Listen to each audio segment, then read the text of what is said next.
Hi, my name is Kathy Nelms. First, let me say thank you for allowing me to submit this video for consideration.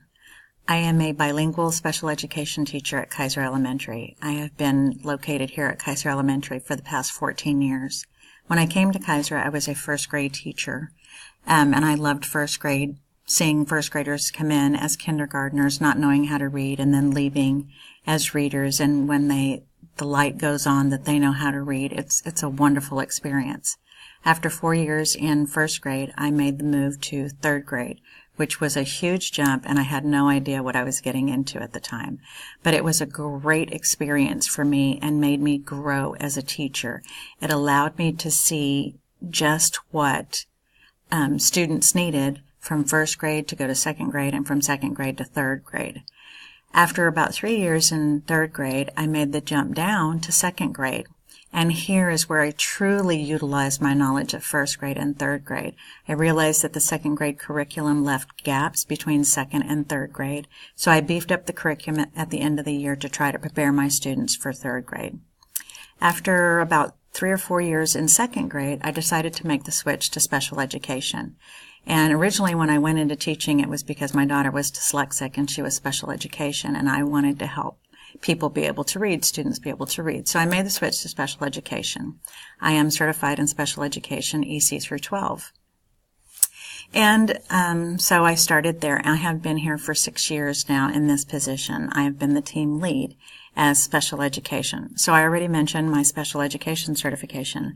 I'm also certified as a bilingual education teacher EC through 4, a general education teacher EC through 4. I have my physical education certification EC through 12, and also my principal certification EC through 12. I wanted to answer your next question as a P2P investor. What are some things that you have done outside of the classroom to impact the campus, and what did I learn? In a different way, I wanted to categorize it with our profile of a Klein ISD leader, which is why you see that there. So here's some of the things I've done that have been student focused, such as tutoring. When makerspaces started coming around, I did some investigating, and I went to the principal and asked if I could start a makerspaces club.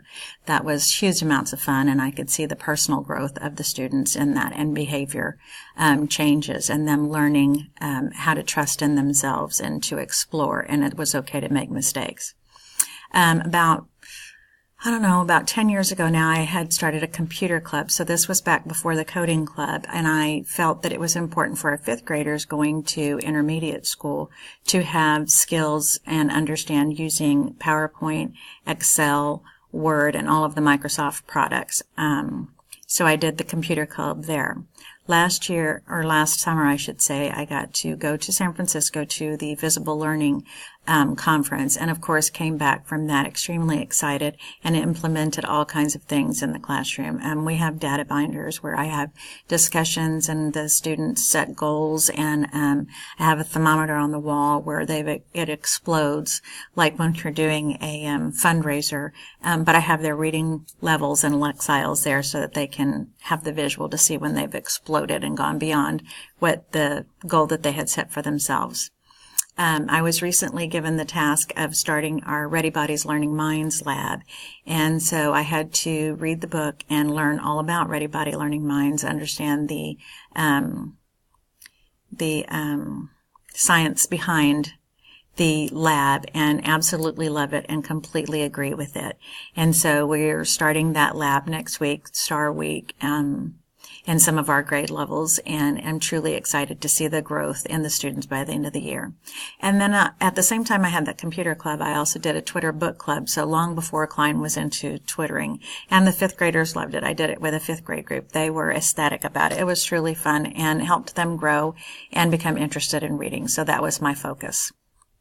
As far as being relationship driven, I started hearing some some rumblings in the education world about restorative justice. So I started looking into that, doing my own reading and basically professional developing of myself in the practice of restorative justice, and immediately fell in love with the practice and realized that I do some of that naturally. So I started utilizing it in my Read 180 lab for resource, and also in my co-teaching out in the general classroom, and have talked to the teachers that collaborated with the teachers that I co-teach with and other teachers about restorative justice and how it helps.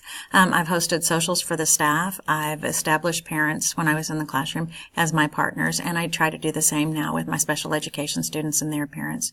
We have a monthly community circle breakfast with all our special education students. I was on the carnival committee last year. I participate every year in the back-to-school parade, and then we have a curriculum night where I'm here talking and discussing things with parents, so that's always fun. Being a Promise to Purpose investor, I've been on the Respond to Intervention Committee, the Language Proficiency Assessment Committee, better known as LPAC. I collaborate with classroom teachers, co-teachers, specialists. I'll collaborate with anybody who's willing to collaborate with me. I love mentoring classroom teachers and special education co-teachers. I provide technology support for all the teachers on the campus. They're always running to me for Google help, email help, help on anything, honestly. I have done professional development on the co-teach models, and I sought out professional development on using Google for Math, and a little bit later in one of the slides I talk about that.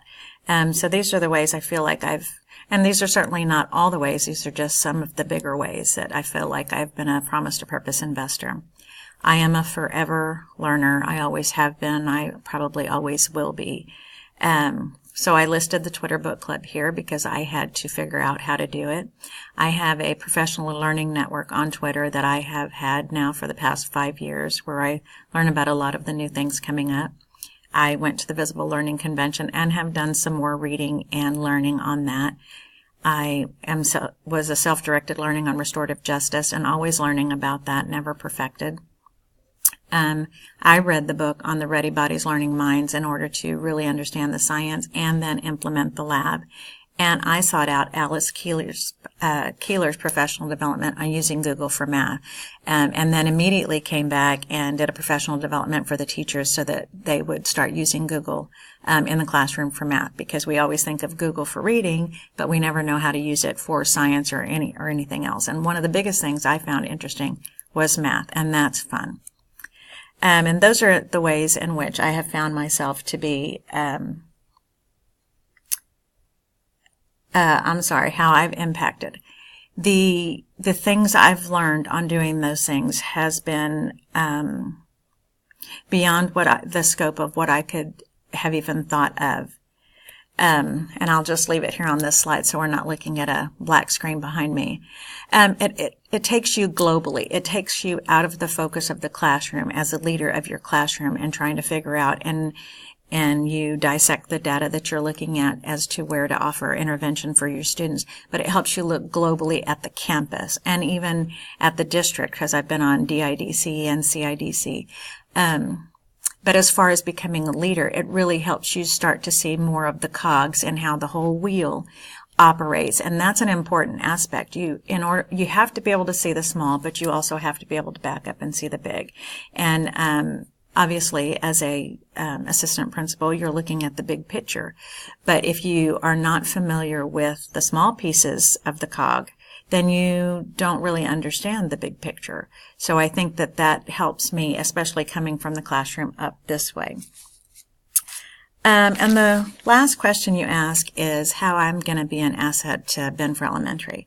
Well, you want me at Benfer Elementary because I love sharing knowledge with teachers, with students, with the community, with anybody who will listen to me and willing to have a conversation. And I love hearing opposite opinions about things, as long as we have some evidence to back up our opinion. I bring knowledge of special education. I bring knowledge of our ELs. I bring knowledge of high mobility populations, insisting on high expectations and care of the whole learner, with my personal style being collaboration.